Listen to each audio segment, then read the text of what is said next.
Everyone comes out in the end as I am. But I am completely awake, and that is God.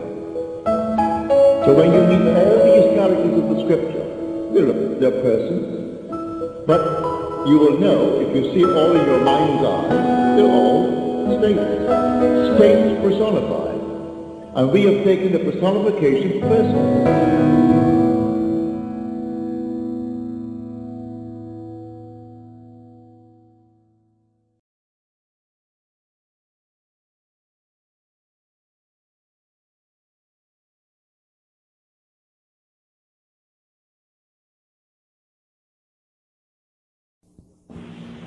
We have only to enlarge our conception of causality, to excuse everything and forgive all.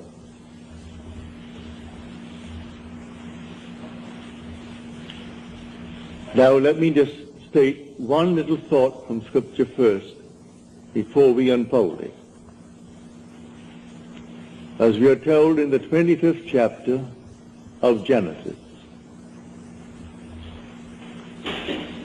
in your limbs lie nations twain,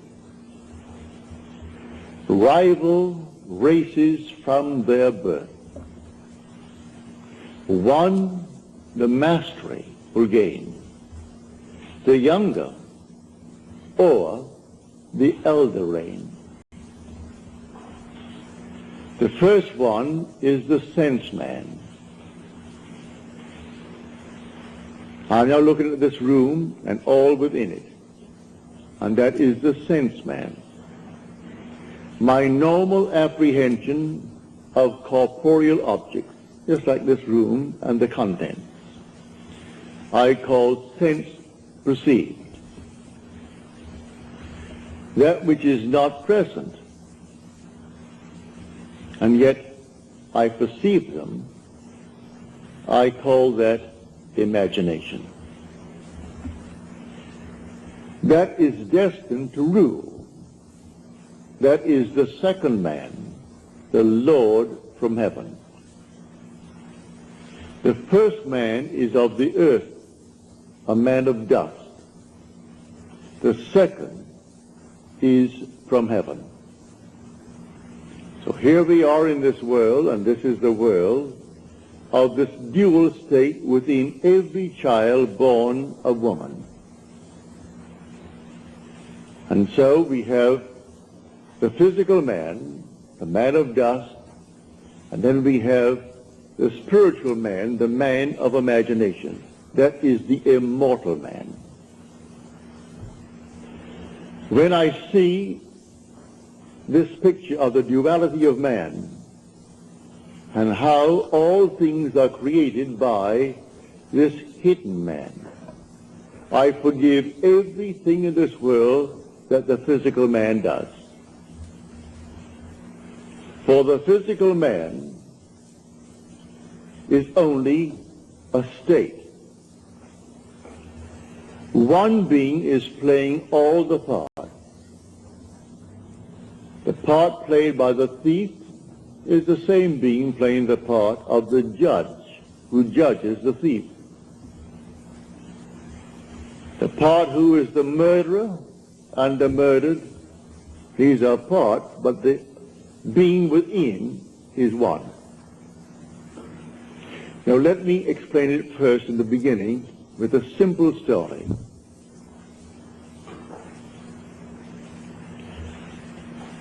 About 8 years ago, I was in New York for a month, and two of my brothers, Victor and Lawrence, came up and spent 2 weeks with me in New York City. They checked into the same hotel. They wanted to see everything they could within 2 weeks, and I bought them 14 shows. And sometimes they went even to an afternoon show. They wanted to see everything in the crowded 2 weeks. But the one thing my brother Lawrence wanted to see was the new presentation of Aida. Well, the paper said it was sold out from the very moment that it was stated, a new presentation. Same music, naturally. The same score, but new scenery, something new about it. And this captured the imagination of all opera lovers, and they all wanted to see Aida. The one thing he wanted to see was Aida. But the papers had huge big ads. Not one seat is available. Come down and buy seats for the other shows. And this was the old Opera House around 40th Street and Broadway. It ran from Broadway to 7th, the old Metropolitan. So this morning we set out. I said, it doesn't really matter. I said, let us go. We have to go down and have lunch anyway. We will go and just see. We got there, and these huge big signs on the outside, no seats for Aida available. And they were plastered all over the Metropolitan. I went in, and there were 3 lines leading towards the 3 windows, selling tickets for the entire season. And there was no seat for Aida. I got into the first line. It was a very long line. Then I saw the 3rd line from me moving more rapidly than the 1st and the 2nd. So I moved over to that line. Then we all moved rapidly forward. As we got to the window, and seemingly no hope of getting tickets, but before I left my hotel room, I simply assumed that I had the tickets for my 2 brothers. I didn't want to go. They wanted to see it. So I assumed that I gave them the ticket. I got into this line and we moved rapidly towards the window. As we got there to the window, a tall, blond man, he was about, he must have been 5'11", he must have been about 6'4". He stretched his hand up over my head and diverted the ticket seller as he asked a question, while one in front of me is buying seats not for Aida, because that's completely sold out. He is buying 2 other seats for some other opera. Then he departed after he diverted the man's attention. This man pushed on some bills under the window. And then, as the teller looked at the money, and this man is at the door now, the tall, blond fellow. And he gave this man the ticket, and then suddenly he said, well, he only gave me $3. He should have given me, and he mentioned the money he should have given me. At that, he was bewildered. The teller was bewildered. I turned around and I screamed at that tall blonde. I said, sir. I screamed so loudly he couldn't stop but be attentive. He turned around and I said, come back here. You're wanted. He came back like a little child being led by the nose. He came back and he said, what's wrong? And the man said, this is all that he gave me. 2 $1 bills. He said, oh no, you didn't. He gave you 2 10s. Then I said, no, you didn't. I was standing right here. I saw what you did. You gave him 2 $1 bills. That's all that you gave him. The man is flabbergasted. He was so completely dumbfounded, he didn't know what to do. I said, I am standing here. I saw exactly what was done. Then he opened up his purse, and here was a stack of ones, and he had a $20 bill and 2 10s. He said to the man, when will you discover your mistake? Because I gave you 2 tens. And the man said to him, at the end of the season. And with that, it was closed. And the man then took out the money and paid for the ticket and took back his 2 ones. Then I said to him, I want 2 seats for Aida tonight. And I want them in the horseshoe circle. I want them center. He said, yes, sir. And he took from what is called the VIP. They always keep a few out. Though the house is sold out, they always keep a few seats for those who are coming, called the very important people. But I am certainly not a very important person. But I saved him from the loss of $20. And he quickly took the 2 seats out and said to me, $20. I gave him the $20, went back and gave the 2 seats to my brothers. Now, a state called a thief. These 2 men have chosen to be thieves in their world. They're con men. It's perfectly all right. God made everything for its purpose, even the wicked, for the time of trouble. Read that in the 16th chapter, the 4th verse of Proverbs. He made everything for its purpose, even the wicked, for the day of trouble.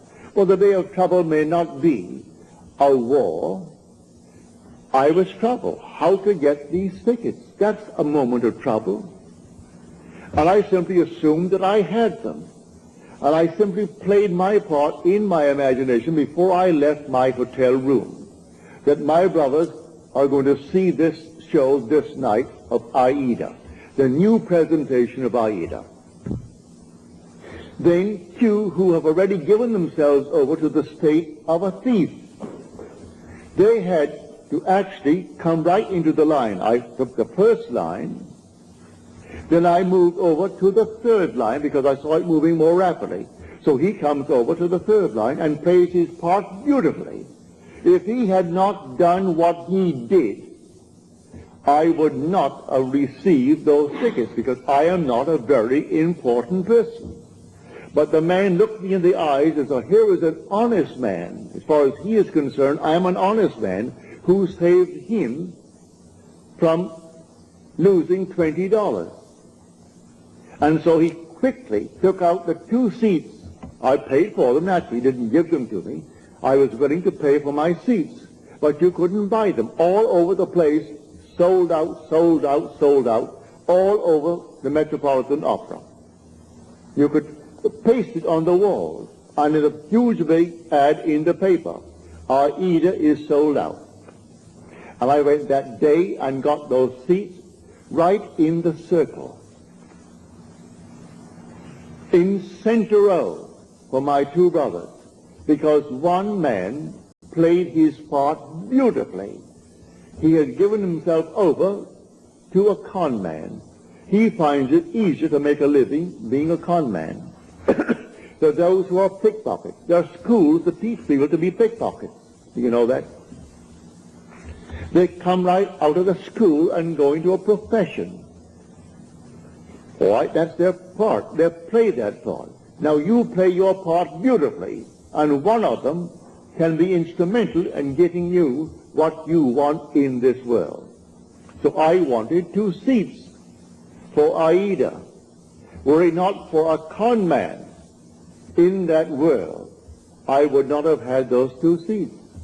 So he comes into the line where I was in the line. He comes forward, and just as I got to the ticket window, he puts his hand over my head to divert the man's attention. And the one in front of me, who is buying 2 seats, not for Aida because you can't get them. He is buying 2 seats for something else. And he puts out $2 bills instead of 2 tens. And then this man starts, and I turned around as though I was inspired. And with my full voice, I said, "Sir, come back here." He had to come back. So he came on back just like a little child and stood next to me, and he looked down at me. He wouldn't dare budge. When I said, "You didn't give him anything more than what he's showing you now. You give him exactly what he's showing you." Because I was here and I stood next to you. He was helpless. He couldn't hit me. He was many inches my height. I'm 5'11", and he may be about 6'5" or more. A strong, strapping blonde. But he was impotent in my presence when I called him back. He only played the part. So should I not forgive him? There are infinite states in this world. And all you have to do is forget states. You play your part. And every state necessary to make your part come to fulfillment will be present at the moment that you need it. And so we went over to Longchamp for lunch, and my brother Lawrence and Victor, they had their tickets, and that evening they went to see Aida. So in your limbs lie nations twain. They are rival races from their birth. One the mastery shall gain, the younger over the elder reign.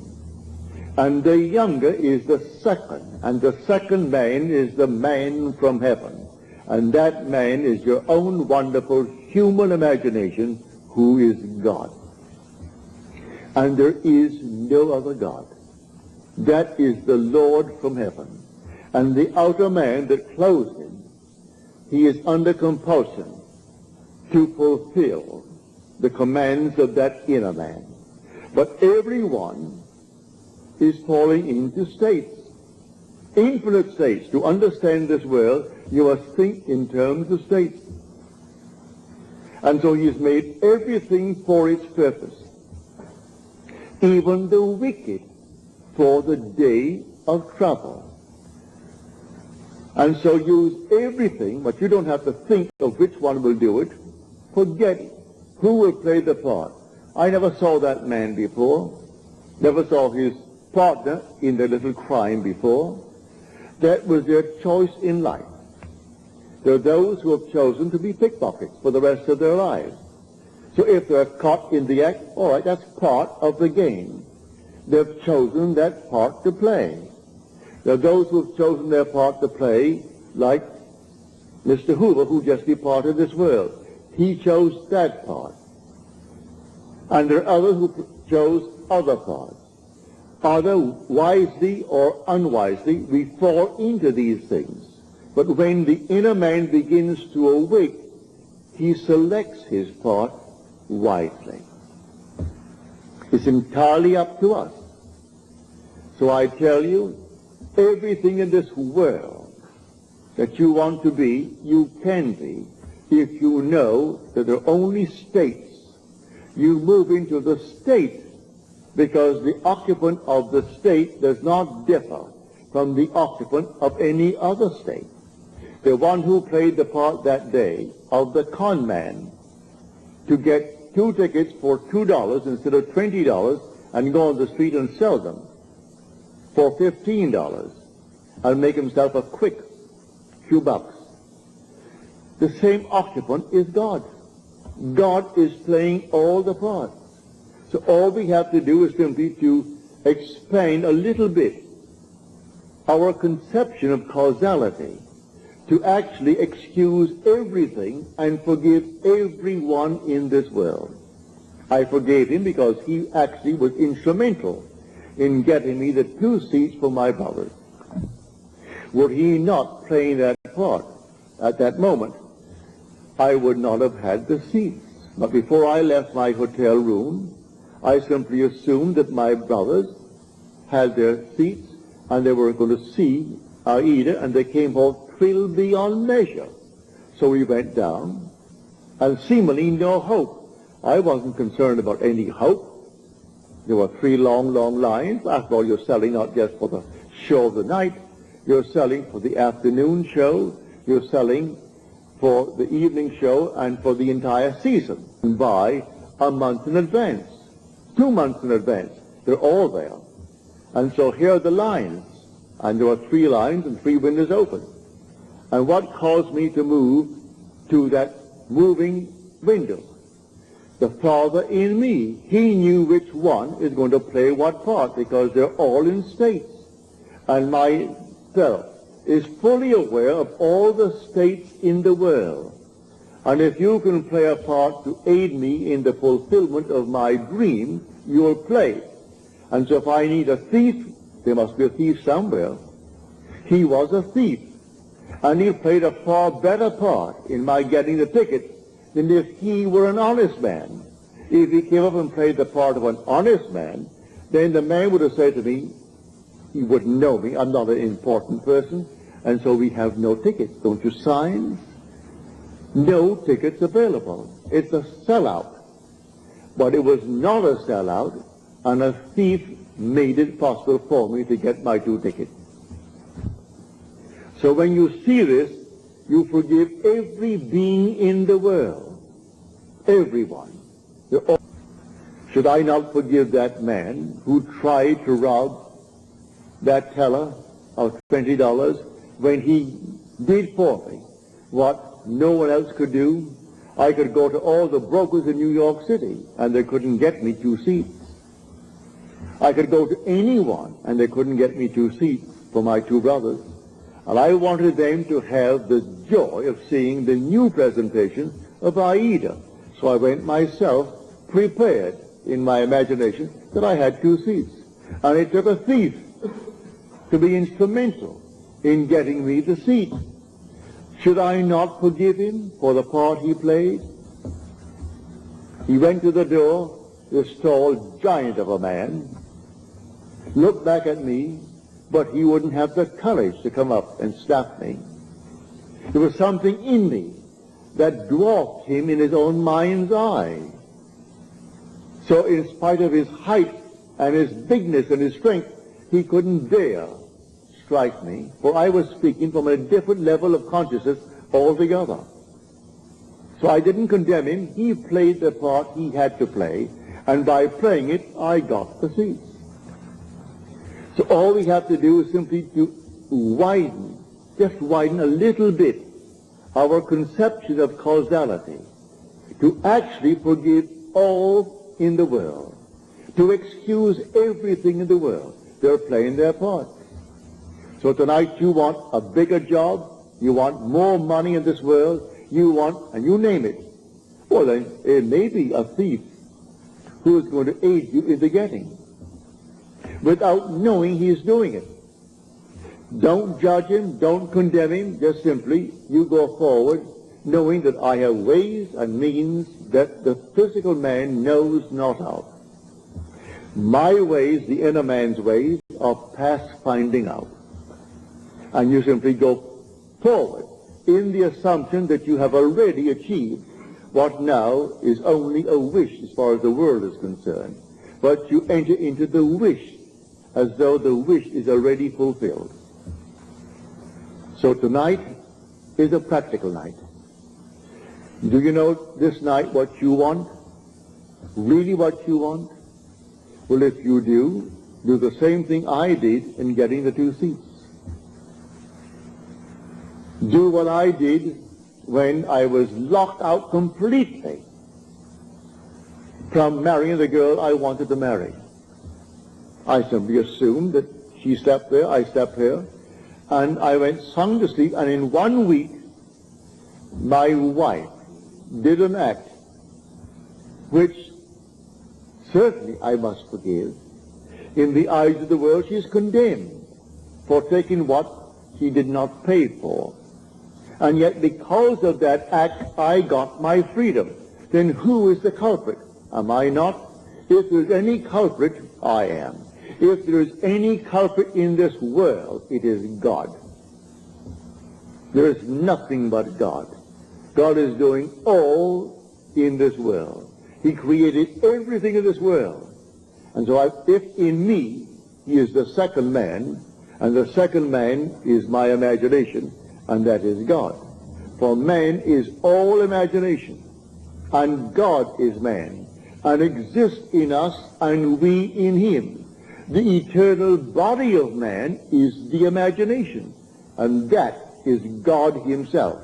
Well, if I in my imagination slept as though I am happily married to a girl that the laws of New York State said I could never get because of my entanglement with my first wife, and in 1 week she performed an act which was judged harshly by society, and yet she was the instrument of my getting my freedom to marry the girl who now is the mother of my daughter. So how can I blame her who performed that act? She was in a state, and who did it? I did it. I did it by simply assuming that I was free and happily married to a girl that the state of New York said I could never marry because of the ancient laws that restricted my desire to get freedom in that state. So you forgive everyone in this world. They're all playing their parts. So in my own case, I have seen thieves. I have seen all kinds of people play their parts. They were instruments in the fulfillment of my desire. So how can I ever condemn all? So the last cry on the cross, Father, forgive them. They know not what they do. Forgive them. The whole vast world is playing until he awakes in that body. He is playing the part, and he plays it automatically, unwittingly. For one who is awake, who knows exactly what he's doing. And so they all play their parts. For God in everyone is the same God. There aren't two gods. There's only one God. And that God is your own wonderful human imagination. When you say, I am, that's God. So tonight you just simply boldly declare that you are the man. You are the woman that you want to be. And walk in that assumption as though it were true. And then let all these sleeping states play their part. May I tell you, in spite of what they appear to be, they are sound asleep. They do not know. He thought he knew what he did. He came right into my line and played his part. I could remain on the first line and waited and waited and waited, and no one would have played that part there. I moved over to the moving line, and here he comes. And so how could I ever condemn him?